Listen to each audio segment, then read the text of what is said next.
Right, we're back out on the truck again now, and I've been waiting for these to turn up. So the bolts that hold the bottom of the shock absorber on, I could probably get them from my Isuzu, but it would have meant driving 30 odd miles to the dealership to pick up 2 bolts. So I just went on eBay and found some M12 bolts that are flanged with locking nuts. The old ones weren't a locking nut, but these are nylocks, and these fit in that pinch bolt and hold the shock absorber on. So now we're going to get the shocker back on the car.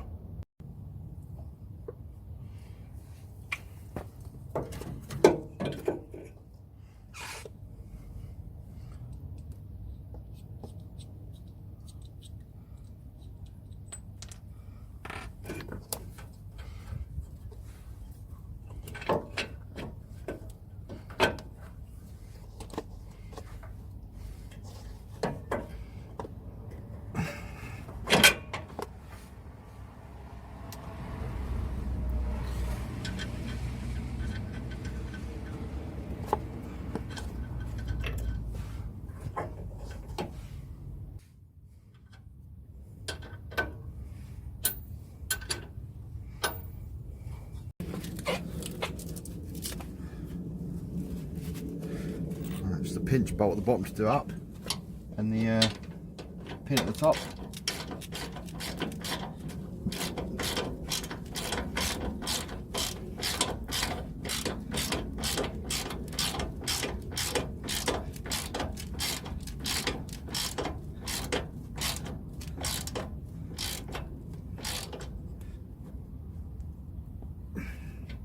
Right, that bolt was spot on length. That was 60mm M12 bolt, that was, and then 17. Need to hold that damper rod still with this little small spanner to stop it twisting around while I'm doing this nut up. It's not the greatest design, having to hold a tiny little spanner on the rod, but kind of get used to it.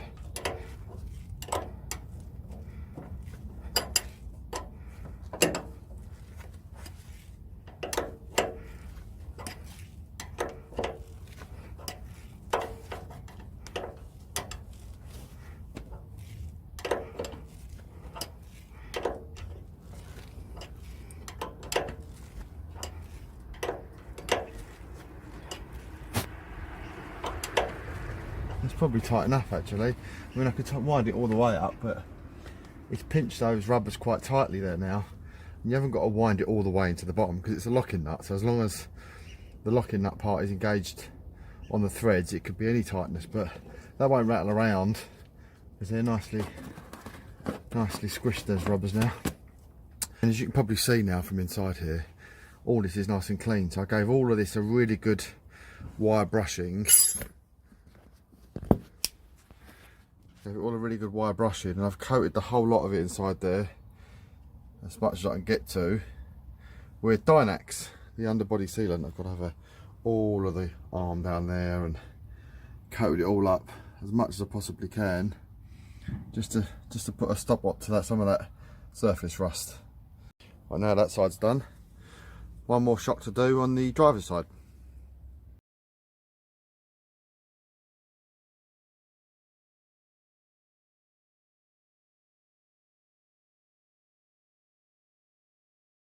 As you hopefully saw from that little clip there, it was much quicker to put the shockers back on than it was to get the old rusted ones off.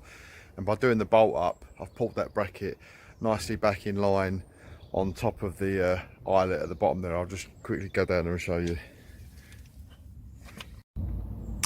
Hopefully you can see there the bracket is nicely straight again. Took that little bend out of it. And there's plenty of thread sticking out that nut. It's a nylock nut. It's not an original Isuzu nut and bolt, but it's exactly the right size and it fitted in there perfectly. Right, all I've got to do now is put the cable tie around the dust boot and then get the brakes ready to go on, and that's our next job. Righto guys, so the last time you saw the brakes, they were looking like this on the bench. They look a little bit different now. We've cleaned them all up and painted them, and now they look like this. And the caliper carriers have also been cleaned up and painted, and now they look like this. what we're going to do is we're going to get them on the bench now. We're going to get the old pistons and seals out. We're going to put some new pistons and seals in and get them ready to go back on the truck.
What I'm doing here is I'm just letting some of the brake fluid run through. So I've undone that clamp, topped up the master cylinder, and I'm just allowing a bit of the brake fluid to run through because it was a bit grubby, as you can see by the fact that it's actually quite dark because this bottle was empty when I started.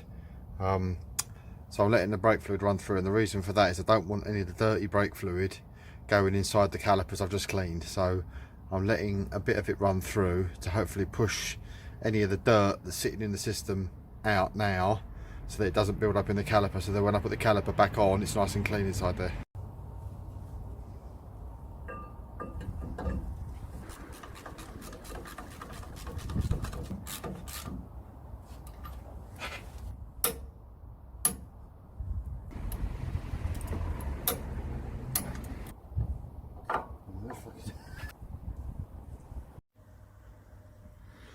Right, fast forwarded through a little bit here because we got the wrong pads delivered.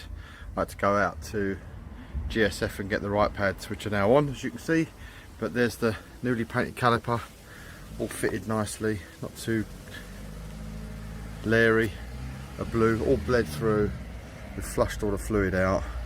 Just going to get the wheel back on now and take it for a test drive, see what it's like. Right, I've only just put it all back together. Took it for a quick test drive, and it's making a bit of a high-pitched screeching noise from this wheel. Sounds like it's this wheel anyway, because I drove along with my head out the window. When I spin it, it sounds fine. Disc's not binding, it's not touching anywhere that I could see. Everything seems alright. So I'm going to take it, get the wheel off again, and have a look inside at the bearings just to make sure they've got enough grease in them, because I think you're supposed to repack them at 100,000. So I'm going to quickly get in there, have a look at them bearings and see if they need re-greasing.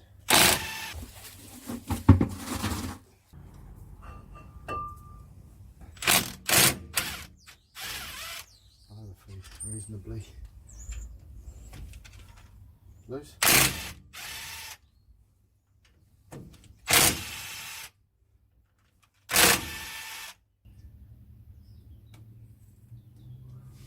That's the circlip, let's just put that in there. So I've got the disc off. I think I was talking to myself there for a short while because I didn't realise the phone had stopped filming. I've taken the disc off, looked at the bearing. This is the outer one. It looks in good condition. There's no marks on any of the faces of the rollers. There was quite a bit of grease on it, so I don't think it needs new bearings. And the disc's pitted, so it's not great. Could probably do with replacing. It's got some heavy pitting there, so they could probably do with replacing. But I've noticed on this ABS ring there's a shiny bit on there. Well, that would suggest it's catching on something. I can't see anything on here that is shiny. And it would be in this area, because this is where the ring would run. It runs, that's the ABS, that's the ABS sensor there. So it must be in line with that. And the only thing is, possibly that bolt which is here. There's no marks on the head of that to suggest it's been catching on that disc. You'd expect to see some shiny stuff on here somewhere if that ring is catching. And it's definitely catching on something. Now I just need to work out what it is. What I think might be the problem here is the back plate's quite rusty, and I reckon that some corrosion on the hub there has pushed this forward just enough, maybe for part of this to catch. It does look a little bit shiny there, doesn't it? That. I reckon it's pushed it forward just enough, that corrosion, to catch on the back of the ABS ring there. So what I'm going to do is I'm going to clean all this up with a wire brush so that so this back plate sits back a bit better on the hub there, on the knuckle, and then I'm going to put it all back together and see if that sorted it out. Right, it's dark. I've been out here working on the car. Got a little bit frustrated, didn't film the bit where I was working on the car because there was an awful lot of swearing, because I've lost the locking wheel nut key after going on a test drive. I have no idea what I've done with it. I've turned the garage upside down, but I can't get the wheel off. So I think I might have left it on maybe on the step of the truck, and I drove off and it's flown off down the road or something. I've got absolutely no clue. So what I've had to resort to is getting the welder out, and let's go out to the car and I'll show you. So basically the locking wheel nuts are McGuard ones or something. There you go, there it is there, right? As you can see, it's still in there because it won't come out. I've welded on some nuts, but they just keep shearing off. So I've used up 4 nuts so far, M12 nuts, trying to weld them onto there, but as I'm undoing, it's just shearing it off.